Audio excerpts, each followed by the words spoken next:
मोतिहारी के चरखा पार्क में मैं ये सब देखकर चौंक गई। मुझे लगा ये सब हो क्या रहा है। हाय, आई एम जानवी। मायके से आने के बाद मेरे बच्चे काफी ज्यादा परेशान कर रहे थे क्योंकि अकेले हो चुके थे। फिर मैंने सोचा इसे कहाँ ले जाऊं घुमाने। तभी मेरे सिस्टर का कॉल आता है चरखा पार्क जाने के लिए। सो करना क्या था, मैं रेडी हो गई। 2 बच्चों को लेकर अकेले रेडी होना आसान भी नहीं है। फिर मैं क्या करती, अपने भाई को कॉल करती हूँ। मेरा भाई आ जाता है रूम पे।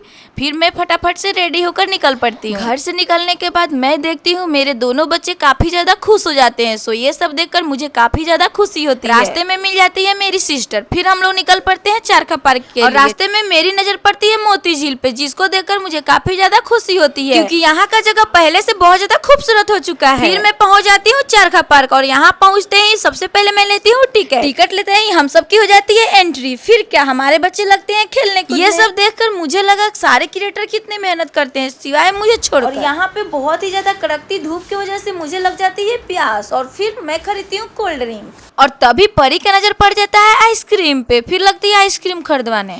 और मेरे दोनों बच्चे यहाँ आने के बाद काफी ज्यादा मस्ती करते हैं। साथ में बाबू भी बहुत ज्यादा खेलता है। ये सब देखकर मुझे काफी ज्यादा खुशी हो जाती है शाम। और शाम का नजारा मुझे काफी ज्यादा खुशी हुई क्योंकि यहाँ पे बहुत ज्यादा भीड़ उमड़ पड़ती है और बहुत ज्यादा खूबसूरत नजारे देखने को मिलते हैं। चरखा पार्क से आते ही मैं चलाती हूँ अपने शॉप पे, जो कि बाबू के लिए सैंडल। बहुत सारे सैंडल देखने के बाद मुझे एक सैंडल पसंद आता है। फिर क्या, मैं वो सैंडल ले लेती हूँ। सैंडल लेते ही मैं चली जाती हूँ घर पे। चलिए मिलते हैं नेक्स्ट ब्लॉग में। Bye bye.